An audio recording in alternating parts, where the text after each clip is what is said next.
सभी को good evening, नमस्कार and Ram Ram. Whatever you feel connected with.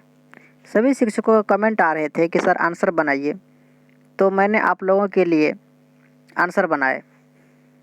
अगर आप लोगों को अच्छा लगे तो सभी शिक्षक भाइयों को शेयर कर दीजिएगा और लाइक कर दीजिएगा और कमेंट कर दीजिएगा। इससे हमको भी मोटिवेशन मिलेगी और आत्मा को शांति मिलेगी, ताकि मैं आप लोगों के लिए निरंतर मदद कर सकूं। तो शुरू करते हैं आज का सेशन। पहला है मॉड्यूल 10 सामाजिक विज्ञान का शिक्षण शास्त्र का पहला क्वेश्चन है, राजतंत्रात्मक शिक्षण प्रणाली की कौन निर्णय लेता है और सरकार चलाता है। इसका पहला आंसर हो जाएगा राजा या रानी।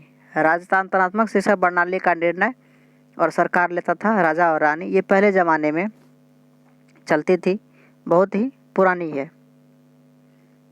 अगला है सामाजिक विज्ञान सामाजिक अध्ययन वर्ग में मॉक सांसद का संचालन करने का मुख्य कारण क्या है।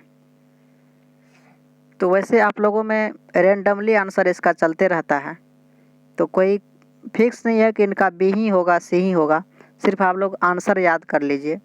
राजनीतिक संस्थाओं के कामकाज की कुछ समझ विकसित करना। राजनीतिक संस्थाओं के कामकाज की कुछ समझ विकसित करना।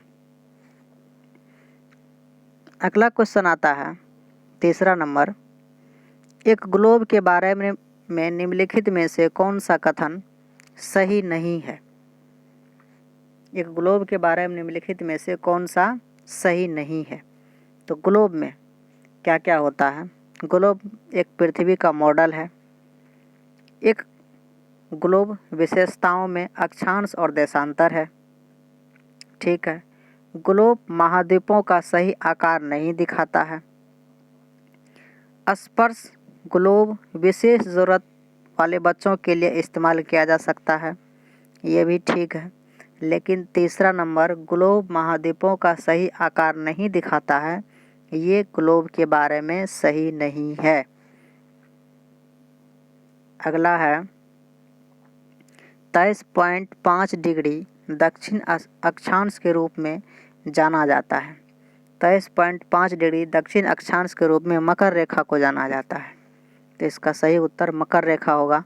आप लोग में रेंडमली आंसर चलता होगा, किसी में बी किसी में डी, तो आप लोग सिर्फ मकर रेखा याद कर लीजिए और उसमें टिक कर लीजिएगा।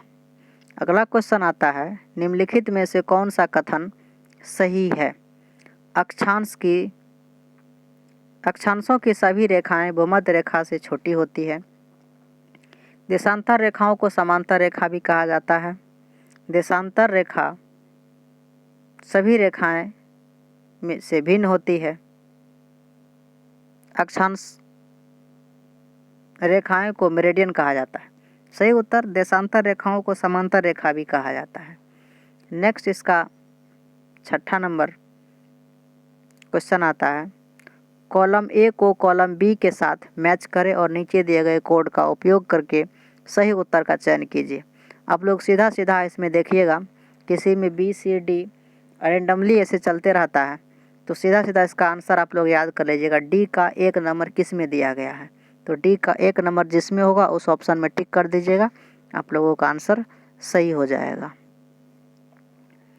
अगला है साहित्यिक स्रोत क्या है।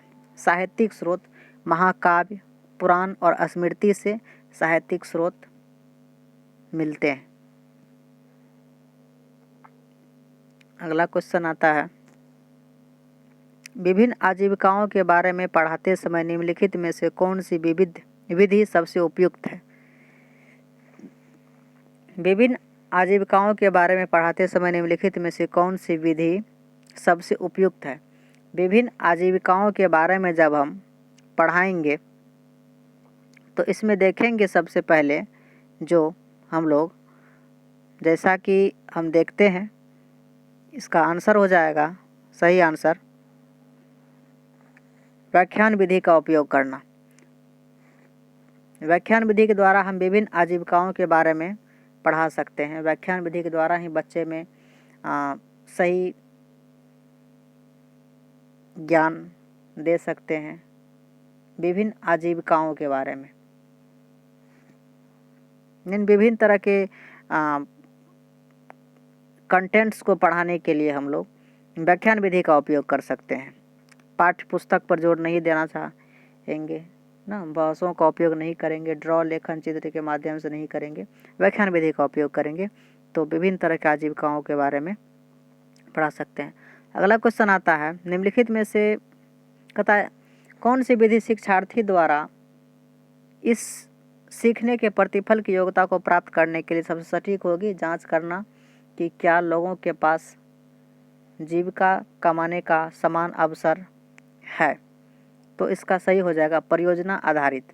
समान अवसर कब मिलता है बच्चे में? जांच करने के लिए समान अवसर मिलता है बच्चे में जब परियोजना विधि पर काम करने के लिए देंगे तो बच्चे में समान अवसर मिलेगा। एक ग्रुप में काम करेंगे और बच्चे जो है इसमें सबसे अच्छे ढंग से सीखेंगे और प्रतिफल हम लोगों को अच्छे मिलेंगे।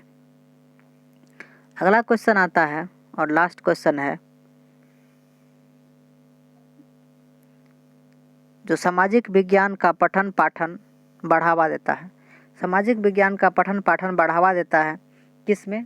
स्वतंत्रता, विश्वास और विविधता के लिए सम्मान जैसे मानवीय मूल्य।